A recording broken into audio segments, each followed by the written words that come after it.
आज शाम को एनडीए के सभी घटक दलों की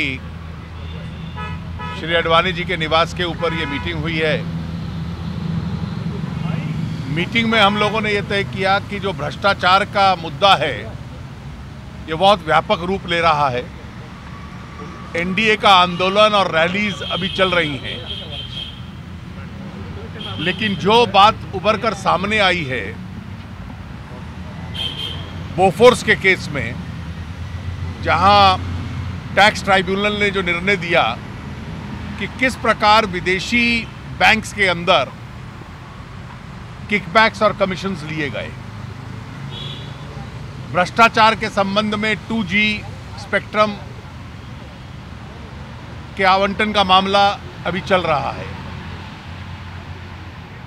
उसके साथ साथ ये विषय आने के बाद एक और विषय उभर कर सामने आया है कि जितने ये भ्रष्टाचार के मामले हो रहे हैं उनमें जो लोग भ्रष्टाचार करते हैं,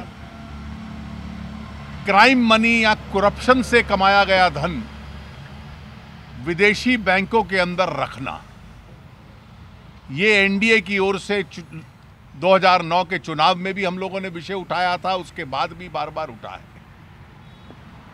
2009 में जब यह विषय उठाया था तो प्रधानमंत्री जी ने कहा था कि यूपीए की सरकार बनी तो 100 दिन के अंदर इसके संबंध में हम लोग कदम उठाएंगे। विश्व के कई देशों ने, जो टैक्स हेवन्स है स्विट्जरलैंड जैसे और अन्य देशों जैसे, उनके साथ सक्रिय होकर, प्रोएक्टिव होकर कार्रवाई की है। और वो तथ्य उन देशों के संबंध में उनको बतलाए गए हैं। भारत इसमें कोई कार्रवाई नहीं कर रहा। जो यूनाइटेड नेशंस की कन्वेंशन है करप्शन के खिलाफ, भारत भी उस पे सिग्नेटरी रहा है। 140 देश उसको रैटिफाई कर चुके हैं, लेकिन भारत उन 14 देशों में से है जिसने उसको रैटिफाई नहीं किया है। इसके साथ साथ कई पुस्तकों में, पत्रिकाओं में, विदेशी पत्रिकाओं में इस देश के प्रमुख राजनीतिक नेताओं को किस प्रकार से विदेशी धन विदेशी खातों में मिला है, इसका भी जिक्र आया है। क्योंकि भ्रष्टाचार का मुद्दा एक मुख्य मुद्दा बना है, तो आज एनडीए ने यह तय किया है कि एनडीए के सभी घटक एक संयुक्त ज्ञापन माननीय प्रधानमंत्री जी को भेजेंगे, जिसमें इस सब का जिक्र करेंगे। एक हमने टास्क फोर्स भी बनाई थी जिसकी रिकमेंडेशंस भी प्रधानमंत्री जी को भेजेंगे कि विदेशी बैंकों में भारतीयों का, यहाँ के उद्योगपतियों का, यहाँ के राजनीतिक नेताओं का जो धन पड़ा है उसको देश में वापस लाना और उसकी जानकारी लेना, इसके संबंध में सरकार कदम उठाए। इसके साथ साथ जो रैलीज हम लोगों ने तय की थी भ्रष्टाचार के खिलाफ एनडीए की, हमारी अगली रैली 9 तारीख को गुवाहाटी में है, उसके बाद 16 तारीख को मुंबई में है, जहां एनडीए के सभी घटक उसमें भाग लेंगे। कब ज्ञापन सौंपेंगे? ये ज्ञापन आज ही प्रधानमंत्री जी को भेजा जाएगा, और जैसे ही यहाँ से हम लोग भेज देते हैं उस ज्ञापन को, उसकी कॉपी आप लोगों को मिल जाएगी।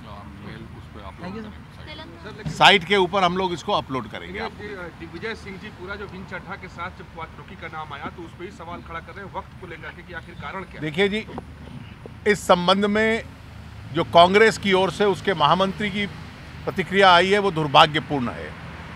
ये कहना कि कांग्रेस के शासन में ये ITAT का फैसला कैसे आ गया। इनकम टैक्स अपीलेट ट्राइब्यूनल एक जुडिशियल बॉडी है, तो वो क्या कहना चाह रहे हैं कि कोई न्यायिक संस्था कांग्रेस के शासन में कांग्रेस के खिलाफ निर्णय नहीं दे सकती थी? कोई न्यायिक संस्था क्या कोथरुची और विंग चड्ढा का नाम नहीं दे सकती थी? इससे पहले जो निर्णय आए हैं उसके संबंध में क्या वो संकेत दे रहे हैं कि वो किस प्रकार से आए हैं?